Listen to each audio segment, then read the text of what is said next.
ఓం నమో భగవతే వాసుదేవాయ. ఆదిశంకరులు రచించినటువంటి భజగోవింద శ్లోకాలలో మనం కొన్ని శ్లోకాలు యథాశక్తి వాటికి వ్యాఖ్యాన సహితంగా అర్థం తెలుసుకున్నాము. ఈరోజు మరొక శ్లోకాన్ని గురించి వివరించుకుందాం. ఇంగ్లీష్లో ఒక సామెత ఉన్నది, tell me your friends, I will tell about you అని చెప్పింది. అంటే నీ స్నేహితులు ఎవరో నాకు తెలుపు, నాకు చూపించు, వాళ్ళని బట్టి నీవు ఎటువంటి వాడివో నేను అంచనా వేస్తాను అని చెప్పి. మంచిదే. ఇదే విషయాన్ని ఇక్కడ కూడా చెప్తూ ఉన్నారు శంకరులు, ఇంకొక రకంగా చెప్తూ ఉన్నారు.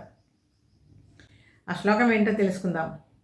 సత్సంగత్వే నిసంగత్వం, నిసంగత్వే నిర్మోహత్వం, నిర్మోహత్వే నిశ్చలతత్వం, నిశ్చలతత్వే జీవన్ముక్తి.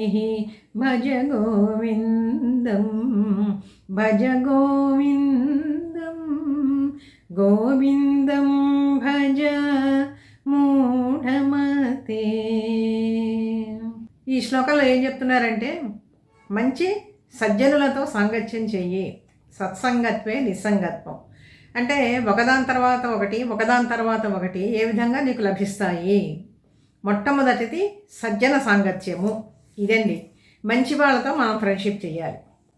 ఎవరితో పడితే వాడితో మనం స్నేహం చేసామనుకోండి, వాడి అలవాట్లు, వాడి ప్రభావము అనేటువంటిది మన మీద తప్పనిసరిగా ఉంటుంది.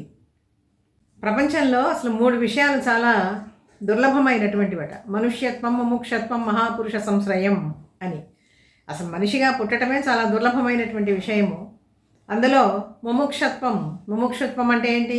మోక్షేచ్ఛ ఉండటం, మోక్షాన్ని కావాలి అని చెప్పి కోరుకోవటం. తద్వారా ఈ మనిషి జన్మ ఇచ్చింది ఎందుకు అంటే, భగవంతుడు ఇప్పటికైనా నీవు ఉపయోగించుకో, ఈ జన్మను ఉపయోగించుకో, తద్వారా నీ స్థితి ఏమిటో, పరమాత్మ ఏమిటో ఎవరో తెలుసుకో అని చెప్పి బోధించడానికి మనకి మనుష్య జన్మ ఇచ్చాడట.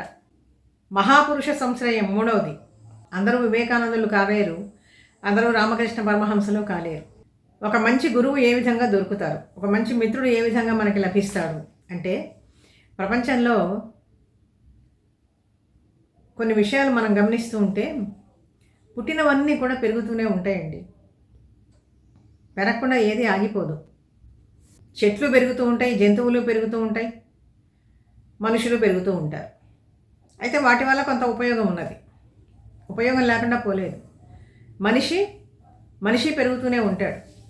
మరి ఒక మనిషి మరొక మనిషికి ఏ విధంగా ఉపయోగపడతాడు? అసలు ఎదగటము అనేటువంటిది మనకి ఇష్టం ఉన్నా లేకపోయినా కూడా శరీరం ఎదుగుతూనే ఉంటుంది ఒక స్థాయి దాకా.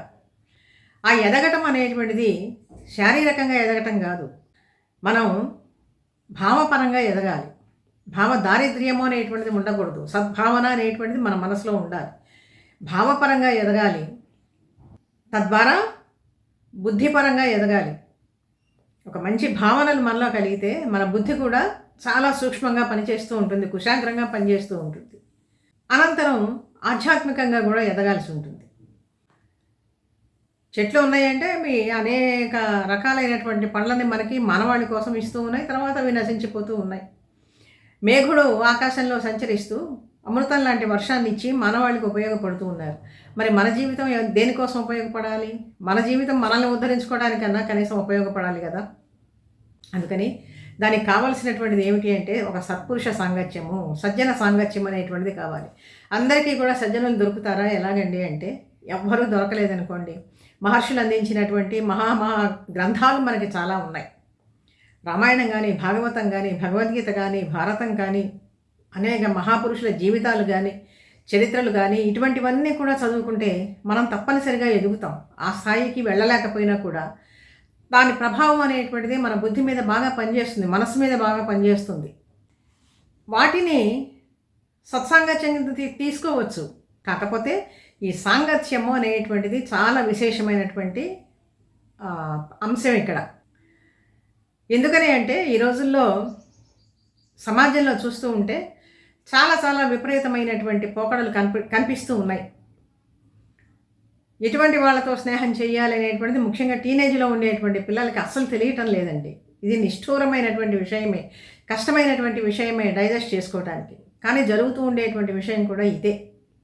దీనికి కూడా భర్తృహరి సుభాషితాల్లో ఏం చెప్తారంటే, ఒక నీటి బిందువు ఉన్నదనుకోండి, మూడింటిని గనక ఆశ్రయించినట్లయితే, మూడింటి మీద పడినట్లయితే అది 3 రకాలుగా మారుతుంది. ఒకటే నీటి బిందువు. నీరము తప్తలోహమున నిలిచి అనామకమై నశించు, ఆ నీరమే ముత్యమట్లు నళినీదళ సంస్థితమై తనర్చు, ఆ నీరమే శుక్తిలోబడి మణిత్వము గంచు, పౌరుష వృత్తులి క్లధమ మధ్యము నుత్తము గొలుసు వారికిన్ అని చెప్పని అంటాడు. అంటే దీని అర్థం ఏంటంటే, ఒకే ఒక్క నీటి బిందువు బాగా వేడిగా ఉండేటువంటి ఇనప మొక్క మీద పడితే అది అనామకమై నశించు, ఆవిరైపోతుంది. అదే నీటి బిందువు తామరాకు మీద పడితే ముత్యంలాగా ప్రకాశిస్తుంది, కానీ ముత్యంలాగా కనిపిస్తూ ఉంది, కానీ అది నిజమైనటువంటి ముత్యం కాదు. కానీ అదే నీటి బిందువు ముత్యపు చిప్పలో పడింది అనుకోండి, నిజంగా అది ముత్యమే అవుతుంది.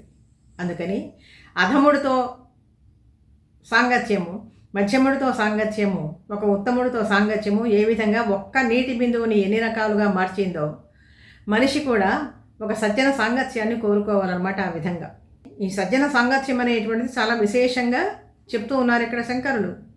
సత్సంగత్వే నిసంగత్వం, అనవసరమైనటువంటి వాటి మీద తగులుకోకుండా ఉండటం. అంటే అందరూ కూడా వైరాగ్య చిత్తవృత్తులై ఉండే అందరూ కూడా సన్యాసం స్వీకరించాలని మాత్రం అడగవద్దు. అందరూ వైరాగ్యం తీసుకోవాల్సినటువంటి పనే లేదు. మనకు అనవసరమైనటువంటి విషయాలు, అక్కర్లేనటువంటి విషయాలన్నీ కూడా నెత్తి మీద వేసుకోకూడదు అనమాట. దాని ద్వారా ఏమి ఏర్పడుతుంది? నిస్సంగత్వే నిర్మోహత్వం, నిర్మోహత్వే నిశ్చలతత్వం.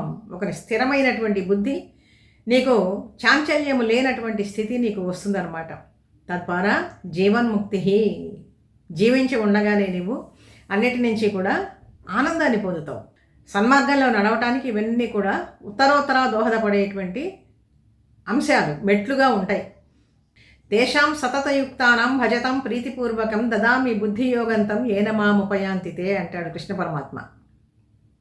నిరంతరము కూడా నన్ను గురించి ఆలోచిస్తూ ఉండేటువంటి వాడికి మంచి బుద్ధియోగాన్ని ఇస్తానయ్యా అంటాడు. అంటే ఏంటి? ఒక సద్బుద్ధిని ప్రేరేపిస్తాడనమాట. వాడు అపమార్గాలు తొక్కకుండా, వాడి బుద్ధి పెడమార్గాలు పట్టకుండా వాడిని ఒక మంచి సన్మార్గంలో ఉంచుతాడు భగవంతుడే. అందుకని ఎన్ని రకాలుగా మనకి మహర్షి తుల్యులు, సాక్షాత్తు భగవంతుడు ఇటువంటి ఉద్బోధనలు చేస్తూ ఉన్నారో దీన్ని బట్టి మనం అర్థం చేసుకోవచ్చు. కాబట్టి ఈ శ్లోకం కూడా చాలా చాలా ప్రధానమైనటువంటిది భజగోవింద శ్లోకాలలో. సత్సంగత్వే నిసంగత్వం, నిసంగత్వే నిర్మోహత్వం, నిర్మోహత్వే నిశ్చలతత్వం, నిశ్చలతత్వే జీవన్ముక్తి. భజ గోవిందం, భజ గోవిందం, గోవిందం భజ మూఢమతే. తర్వాత మరొక భాగంలో మరొక శ్లోకంతో తెలుసుకుందాం పరమాత్మ అనుగ్రహంతో. వీడియో నచ్చితే లైక్ చేయండి, షేర్ చేయండి, సబ్స్క్రైబ్ చేయండి. మీ అభిప్రాయాన్ని కామెంట్ రూపంలో తెలియజేయండి.